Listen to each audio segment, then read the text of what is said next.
What's up, folks? Today I'm going to be reviewing the game G.I. Joe Commando Attack. This version of the game came out in 2002 from Milton Bradley, and it is for 2 players. Now, the object of this game is quite simple. You are going to simply try to capture your opposing player's commandos. So let's show you G.I. Joe Commando Attack. Okay, folks, here we go. We'll start with the game board. This is a rather large board. This board actually comes in 3 pieces. Here is my hand, just so you can see how big the board is.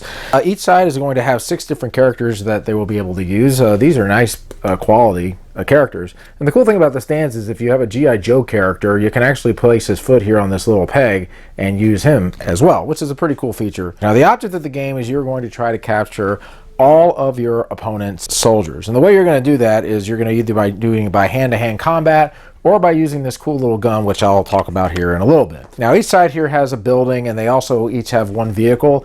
These are really not used in the game. These are mainly going to be used just to help block you from the gunfire from this gun over here. And then you have the compounds, and this is where you're going to be placing the captured commandos from either the Cobra side or the G.I. Joe side, depending on who you're playing. Now, you also have a die here, and this has numbers on it, and it also has the gun. If you roll a die number, you're going to move any amount of characters up to that amount of spaces. So if I roll the 2, I can move Duke here 2 like that, or I can move Duke 1, and then I can move Snake Eyes 1 like that. If I roll the gun, this is going to give me access to shooting this gun over here. You'll see there are what are called G.I. Joe resource tiles and Cobra resource tiles. If your player ends up landing on one of these, you're going to be able to pick these up, and these will give you an ability. For this one, for example, it says play any time to move one of your commandos from your opponent's compound to your starting line. And there's 4 different ones, and I'll just go ahead and show you what they are really quick. You have Adrenaline, which makes you take another turn. Strength, which will add 1 to your attack anytime you're fighting somebody. And then Body Armor, which means if you're hit by the missile launcher, you won't end up getting captured. If you end up landing on a resource tile, let's say I was G.I. Joe over here and I landed on him and there was a Cobra person next to me, I'm going to have to engage in hand-to-hand combat with them. And if I end up losing the combat, I'm not going to be able to pick up the tile. Let's just say I'm G.I. Joe, I roll a 3, I'll go 1, 2, 3, I'll just move him, and then let's say Cobra rolls a 5, he goes 1, 2, 3, and then moves this guy like that. Now, when the battling begins is anytime there's going to be a player that ends up adjacent to another one like this. What both players are going to do is they're each going to roll the die. Whoever gets the highest number is going to end up capturing that commando. The gun is going to be the highest thing that you can roll. If there's a tie, each player will go ahead and roll again. So let's say Duke rolls, he rolls a 5. Let's say Moray rolls, he rolls a 3. So Duke will have captured Moray. So what he'll do is he'll go ahead and place him here in the G.I. Joe compound like so. Now let's just say I happen to roll the gun.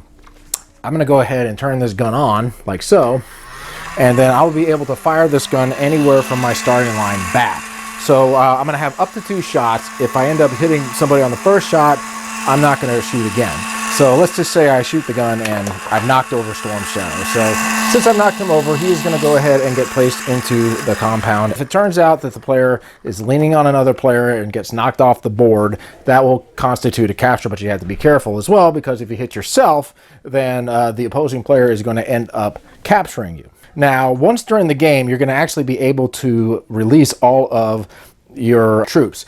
If it turns out that a Cobra player were to get over here to the compound gate and then a turn goes by and he's still there, he will be able to release everybody that is in the compound gate, and he'll just simply go ahead and place them next to the gate like that, and then they will go ahead and continue playing. So play will continue going on back and forth, and the first player that ends up capturing all of his opponent's commandos is going to go ahead and win the game. And that, folks, is G.I. Joe Commando Attack. So my final thoughts on G.I. Joe Commando Attack. Well, this is a kid's game, and it kind of shows, and the main reason why it shows is because of the gun. It is very, very hard to miss, especially if you have all of your players around the compound and you actually get them out and then the opposing player rolls the gun. Well, it's really not going to be that difficult for him to shoot because he's literally going to be right next to it. One thing you can do is just set an amount of time that you have to shoot the gun, say 3 seconds if you want to go that route. Makes it a little bit harder, but ultimately this is a very simple game. Now, the earlier version of this game I like a lot better. There's more strategy to it. So if you wanted to get a game as an adult, I would probably pick that up instead of this one. But this is a pretty cool little game for kids, I would think, if they're fans of G.I. Joe. So guys, that's my review of G.I. Joe. See you later. Keep on gaming.